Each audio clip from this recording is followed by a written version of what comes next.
Alors bonjour à tous, bienvenue dans cette nouvelle vidéo. Nous sommes à présent dans la leçon 3 qui portera sur les listes en HTML.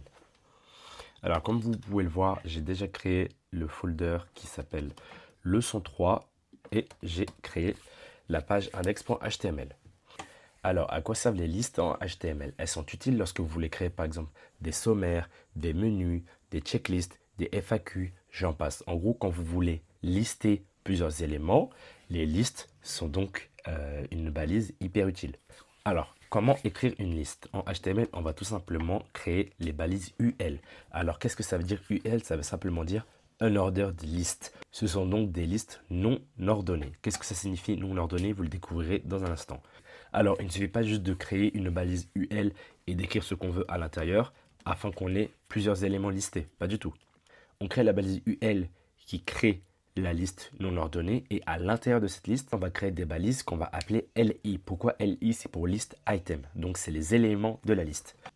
Pour que ces derniers éléments s'affichent à notre écran, on va donc faire par exemple une liste de courses. On va écrire pommes, boissons et des œufs.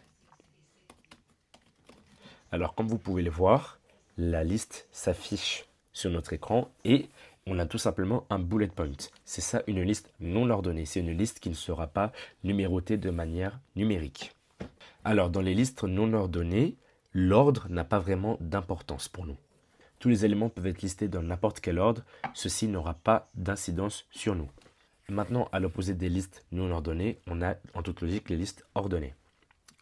Ces listes s'écrivent dans des balises qu'on appelle OL, donc Ordered List. Et comme pour les listes non ordonnées, celles-ci se créent à travers de balises LI, donc List Item. On va par exemple là écrire des choses en fonction de l'importance. Alors il est important de se brosser les dents tous les jours.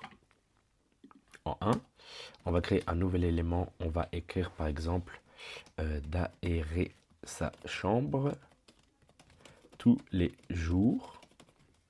Et on va par exemple écrire sortir se promener. Voici, alors comme vous pouvez le voir, la liste est donc numérotée. On voit que se brosser les dents tous les jours a un petit 1, aérer sa chambre a le petit 2 et sortir se promener le petit 3. Alors il faut savoir que la balise OL peut avoir plusieurs attributs. On a le premier qui est start. Qu'est-ce que ça va définir? 10. Ça fait que la liste part de 10. On a aussi l'élément reversed. Qu'est-ce que ça veut dire? C'est que maintenant, la liste va commencer de 10 et elle va aller jusqu'à 8. Donc c'est d'ordre décroissant. Et enfin, on a un dernier élément qui s'appelle type. Si on écrit type 1, comme on peut le voir, ça ne change rien. Pourquoi? Parce que c'est numéroté avec des chiffres.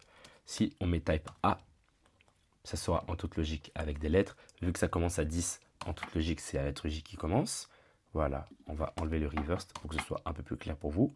Voilà, ABC, si on fait type I majuscule, ça fait avec les chiffres romains et ainsi de suite. Si on fait A minuscule, ça sera les lettres en minuscule. Alors, il existe un troisième type de liste, ce sont les listes descriptives. Ces listes s'écrivent dans des balises DL pour Description List. À l'intérieur, on va mettre l'élément DT, donc Definition Term, si c'est pour des définitions, on va écrire HTML. Et à la suite de ça, on va créer une balise qui s'appellera DD, donc la description de la définition. HTML, on va mettre langage de balisage. Comme vous pouvez voir, la description s'affiche en dessous de HTML à l'écran. Je ne vais pas vous mentir, c'est un type de liste que je n'ai jamais croisé au sein de ma carrière. Je ne sais pas si c'est très utilisé, mais moi, je ne l'ai jamais croisé. Et enfin, pour terminer sur les listes, on peut créer des listes imbriquées. Qu'est-ce que ça veut dire? C'est juste créer une liste dans une liste. Alors, on va créer une liste non ordonnée. Et on va mettre des éléments qu'on va appeler fruits. Et à l'intérieur de fruits, on va pouvoir créer une liste. À l'intérieur, je vais pouvoir mettre pommes et poires. Toc, comme vous voyez, on a la liste de fruits et à l'intérieur de fruits, on a les fruits qui sont cités. Donc maintenant, à cet endroit, je vais pouvoir créer un nouvel élément que je vais appeler légumes. À l'intérieur, je vais créer donc une nouvelle liste, UL. Et à l'intérieur de cette liste, je vais mettre des listes éléments. Je vais pouvoir mettre poireaux et le chou. Donc comme vous pouvez le voir, au sein d'une liste, on peut créer des listes. On peut donc les imbriquer, ça fait un peu comme des poupées russes. Je vous conseillerais de ne pas créer des listes trop compliquées. Si vous les imbriquez, vous risquez de vous perdre et de ne pas respecter l'architecture. Essayez de garder une certaine lisibilité, une certaine propreté lorsque vous faites des listes imbriquées.